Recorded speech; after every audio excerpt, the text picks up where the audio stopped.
Hey, what's up, guys? Souter the Savage back. So, before the video starts, I just want to let you know that me and my boy Hayden, we started a brand new podcast called Copying and Souter Podcast.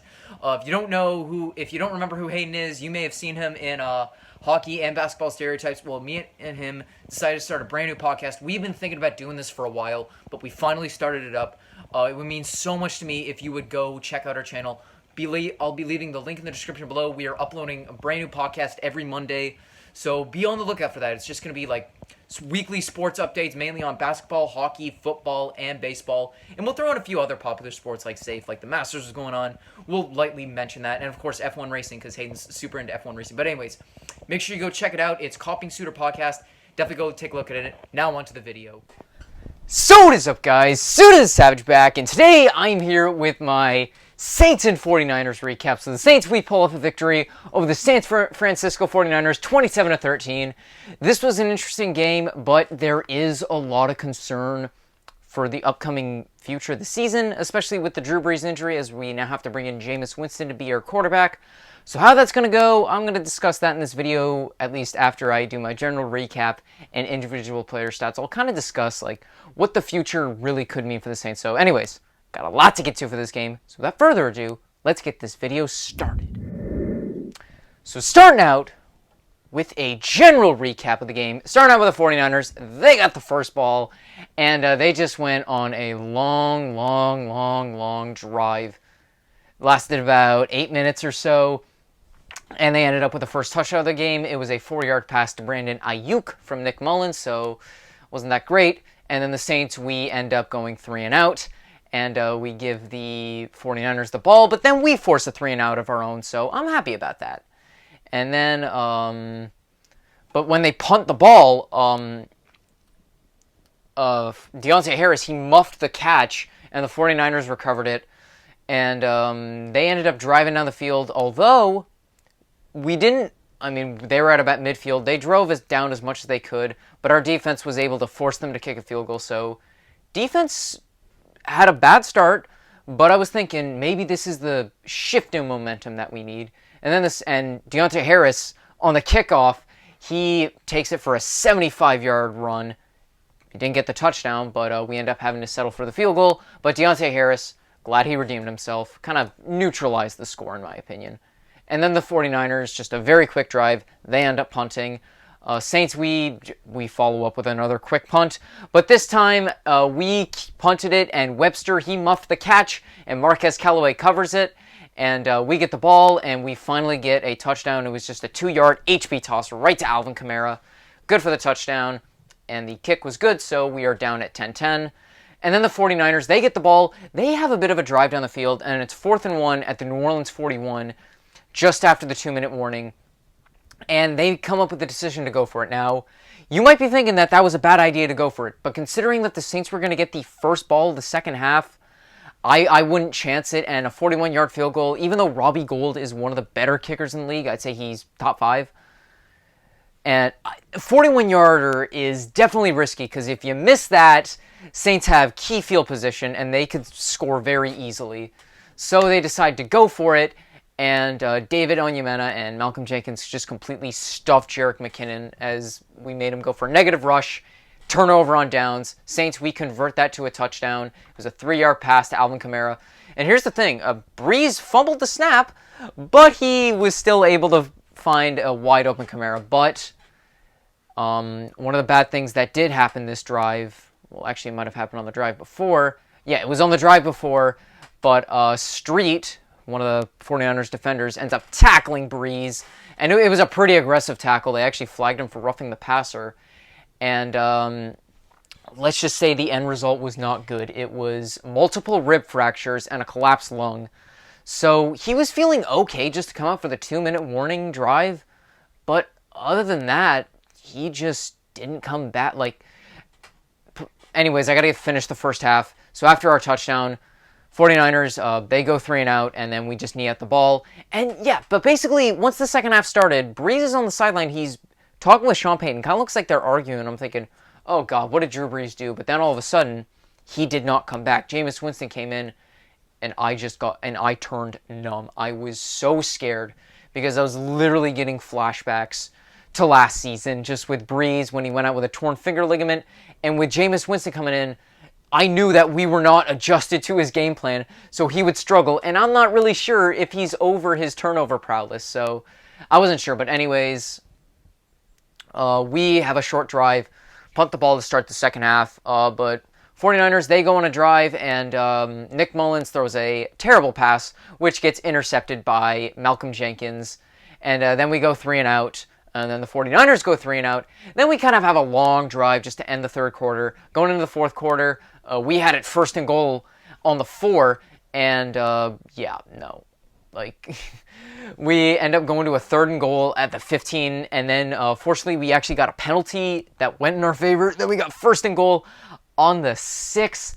And we still got no touchdown. Like, I was just saying, run the damn ball. And what ended up happening was it was like 2 sacks. Then we got the penalty, failed run, missed pass, and missed pass. I'm thinking, just run the damn ball. We got Kamara, we got Murray. If we just do like an HB toss, we're gonna get that. So we had to settle for the field goal. It's 20-10. Definitely not what I wanted, but I'm like, I'll take it. And then the 49ers just have a quick drive. They punt. Then the Saints, we punt again after another 3 and out. And once again, but this time, Richie James Jr., he muffed the punt, and Saints recover it. Marquez Callaway with another recovery. We go down for a touchdown, as it was a 1-yard touchdown to Alvin Kamara. So that was good enough. It's 27-10. 49ers, they get the ball, and we force and just make them kick a field goal. And then at this point, I stopped watching the game because my parents, they were home. And we just decided that we wanted just to see what was going on with Bills and Cardinals, because that was going on at the same time, because my mom's a Bills fan, so we kind of gave her priority for that because we were just watching the Saints the whole time. And I was pretty sure this game was a rout. On this drive, Taysom Hill fumbles, and 49ers, they get the ball, but on a 2nd and 10, Nick Mullins throws a pass to Kendrick Bourne, intercepted by Patrick Robinson. Game over, Saints win it 27-13. On to individual player stats. And now on to individual player stats, starting off with Drew Brees. He was kind of meh today. Honestly, the quarterback play was meh in general. Drew Brees, he threw for 76 yards, a touchdown, and no picks, but he did a decent bit amount of that with a collapsed lung and some fractured ribs, so not bad. But anyways, Jameis Winston, he was also meh, only had 63 yards. I'm going to get to him later and just kind of like the future for the Saints. Anyways, but in terms of rushing, that's where the offense was really at. Latavius Murray was the lead rusher with 57 yards, Taysom Hill with 45, and Alvin Kamara, even though he had 15 rushing yards, he also racked up 2 touchdowns, and he also racked up 7 receptions for 83 yards and a touchdown. Man is unstoppable in the air game, so I am very excited to see if he can get some good connections with Jameis Winston. But anyways, like I said, I'll talk about the future later. Well, at least in the video. Anyways, but in terms of receiving, that was pretty much it. You know, Michael Thomas, he only had 2 receptions for 27 yards. Deontay Harris, 4 receptions for 24 yards. And Emmanuel Sanders, 1 reception for 5 yards. So the receiving game was absolutely lackluster, was just non-existent. But, you know, if the rushing game did what it needed to do, so I'm happy with that. You know, in terms of defense, it was good today. It was very good. Starting off with Demario Davis. He was, in my opinion, our best player of the game. Honestly, one of the most underrated players in the league, and basically the most underrated player on the Saints. Right up there with Ryan Ramczyk and Trey Hendrickson and Marcus Williams. Sure, I'll give Marcus Williams that underrated, but those are, in my opinion, 4 most underrated players on the Saints. But back to Demario Davis, he was just amazing today. 12 total tackles, 1 sack, 3 tackles for loss. He was just all over Nick Mullins. And right behind in his shadow was Chauncey Gardner-Johnson. He took 1 bad penalty early, but that was it. He had 2 tackles for loss, 1 sack, and 8 total tackles. So I'm happy with those numbers. And other defensive players I got to give the shout out to, obviously Malcolm Jenkins and Patrick Robinson for their picks. And yeah, that's pretty much it. The defense overall was pretty good today. I'm going to give them a solid 8 out of 10 because, you know, it was a rough start but a great finish. And the offense, I'm going to give a 6.5 out of 10 because, you know, the rushing game was great, but the passing game really, really holds me back of giving them that higher rating. And then on to the 49ers. Nick Mullins was not that great. He had 247 yards, 1 touchdown, and 2 costly interceptions. In terms of rushing, absolutely nothing. Jerick McKinnon only mustered up 33 yards, and you only racked up 49 rushing yards. In terms of receiving, Brandon Ayuk was definitely worth that first-round pick. 7 receptions for 75 yards and a touchdown, followed by Jordan Reed. He's kind of trying to fill in for George Kittle. Now, he's no Kittle, but he's a solid backup. So Jordan Reed, 62 yards, and yeah, that was pretty much it.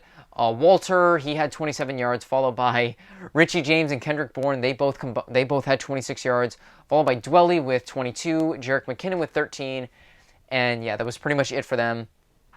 In terms of defense, your defense was okay. Like, you did well against the Saints passing game, even though we didn't throw it that much. Like, we only threw the ball 23 times, and comparing that to the 30 rushes, and yeah, like, you were decent against the pass, definitely not that great against the rush, but the one thing that really cost you was special teams.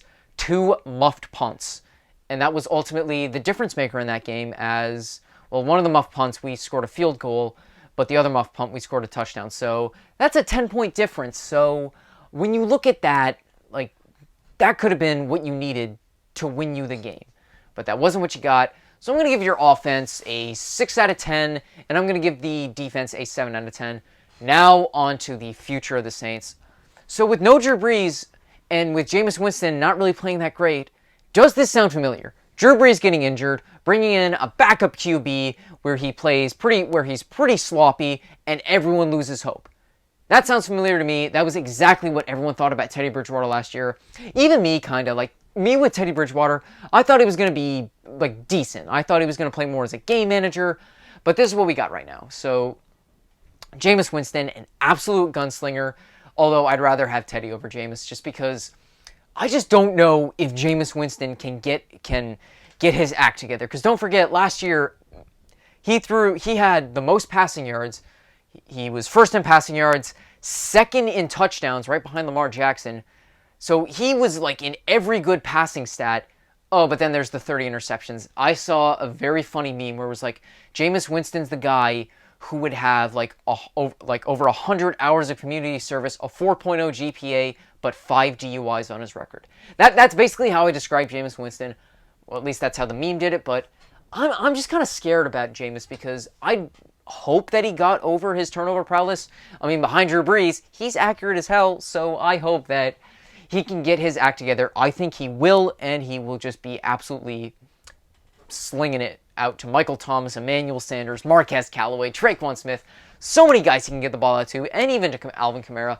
Can't forget Kamara. So that's basically the future of the Saints. Like, Drew Brees, it's an undefined injury, like undefined time. People are saying 2 to 3 weeks. I'm giving it more like 5 to 6 weeks, because like people say you can play with fractured ribs, but a collapsed lung is the big concern from that. And I want Brees to take his time, and as sad as this is, I think this is the last year for Brees. He has sustained 2 pretty bad injuries over the past 2 seasons, and I just think if he comes back for next season, he's not going to be what he once was, and I just think it's his time to retire. I love Drew Brees. I love what he did for the city, but at this point, I say he's got to finish. I think this should be his last season. I'm not really saying just because I'm concerned that he's holding us back.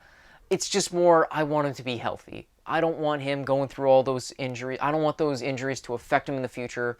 I don't want him to becoming injury prone. I just don't want to see my favorite football player go down like that. But I hope Drew Brees can make a speedy recovery. This went on for a while.